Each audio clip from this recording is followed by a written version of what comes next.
됩니다. 그 이 한중 협력에서 가장 이제 중요한 게 사실은 경협 아니겠습니까? 그리고 뿐만 아니라 외교 문제도 굉장히 중요한데요.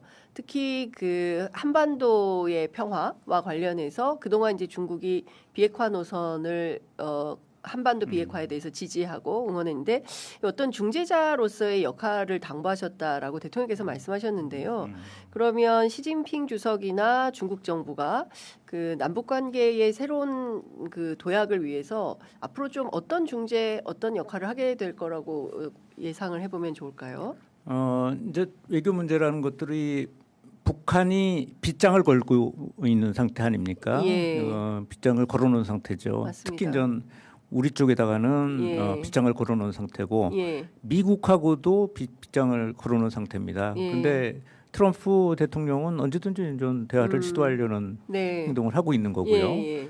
그랬을 때 그 문이 좀 이제 공간이 열릴 텐데 그때 이제 우리의 선택과 행동 그리고 중국의 선택과 행동 예. 이것들이 굉장히 중요한 네. 역할을 할 거라고 봅니다. 예. 그래서 그게 뭐 4월 정도에 예. 그 트럼프가 방중을 하는 걸로 예. 저는 알고 있는데 예. 예정대로 된다면요. 예. 이제 그 이후에 뭔가 좀 공간이 열릴 수 있지 않을까라는 아하. 생각을 합니다. 예. 그래서 굉장히 중요한 부분이죠. 근데 그거를 어떠한 용어 같은 것들이 장애가 돼서 네. 그 회담 같은 것들이 공간 같은 것들이 만들어지는 거거나 예. 또는 예. 회담이 되는데 장애가 된다면 그거는 조금 그 표현을 자제하는 게 좋겠죠. 예. 네.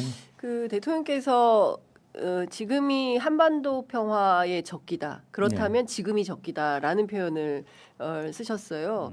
그러니까 앞서도 말씀드렸지만 이 지역의 평화가 굉장히 소중하고 그리고 또 중국 청년들도 한중 관계가 좋아지는 데 있어서 가장 중요하게 좀 정착되어야 될 게 뭐라고 생각하냐라고 물었을 때 1번이 평화였습니다. 그렇죠. 예, 네네. 평화. 네. 그리고 제가 그 문재인 대통령 조찬하셨던 그 식당에도 9년 만에 가봤습니다. 그랬더니 그 사장님도 첫 번째가 평화다.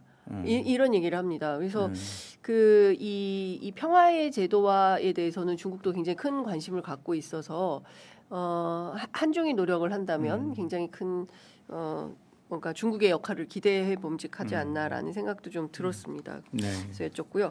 그리고 이거는 어떻게 됩니까? 다음 주에 또 다카이치 총리를 만나러 방일 일정이 예, 있는데요. 그렇습니다. 네. 요거는 어떻게 벌써 또 다음 주입니다. 이번 예. 주에는 중국 예. 이번 주 중국 네. 다음 주에는 이제 네, 그렇습니다. 일본을 가게 되는데 어떤 외교를 또 어떤 외교가 펼쳐지게 될지요?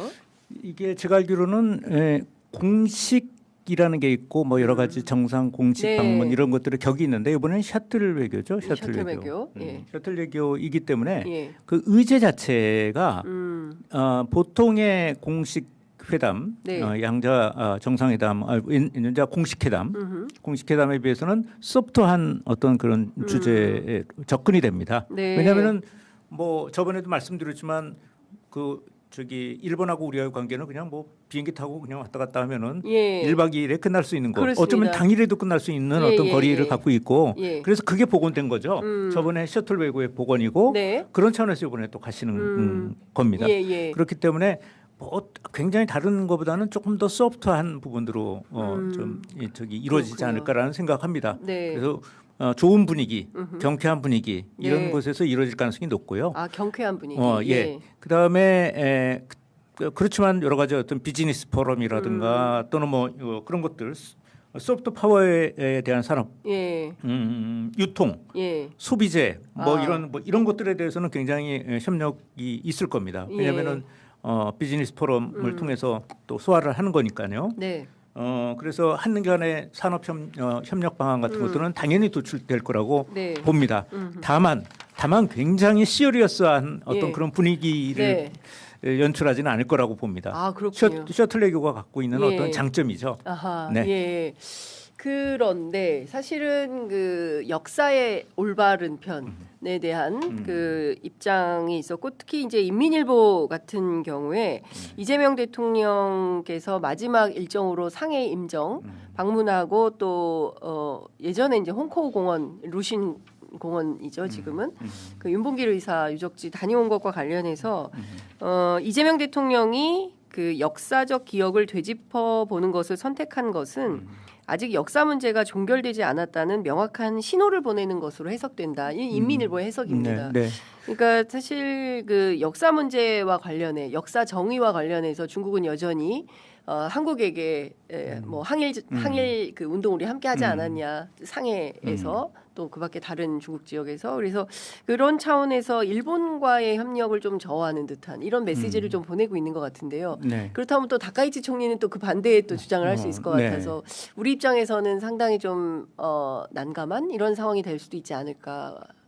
그 점은 어떻게 보십니까? 저는 그렇게 또 우려도 좀 나오고 있는 것도 알고 있고요. 특히 네. 올바른 역사의 편이라는 걸 놓고 각국에서 네. 각국 언론들이 각각 다른 어떤 해석을 내놓고 있습니다. 예. 일본에서는 주로 저게 일본을 겨냥한 한 거라고 거다. 얘기를 하고 있어요. 근데 예. 또 서구 언론들은 미국을 겨냥한 거라고 얘기를 하고 있어요.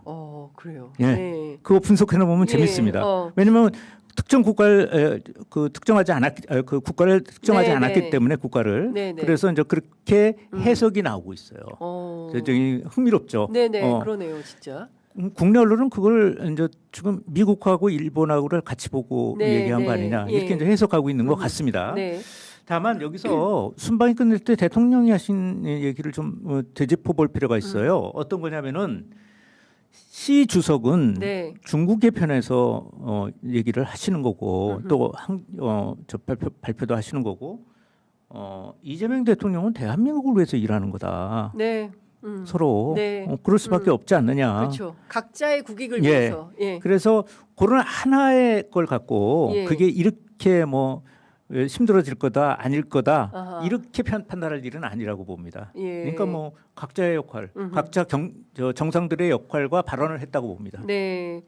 그 사실은 지금 뭐 다자주의 외교가 많이 어려워지는 국면이고 사실은 오히려 미국이 일방주의를 택하고 있어서 네. 중국은 오히려 WTO 체제와 뭐 다자주의를 주장하고 있어서 사실 그동안에 미국과 중국이 내세웠던 가치관이 조금 바뀌었나라는 생각이 들 정도로 조금 혼란스럽죠. 어지러운 매우 네, 매우 혼란스러운 맞습니다. 그런 네. 상황이어가지고 어떤가 싶습니다.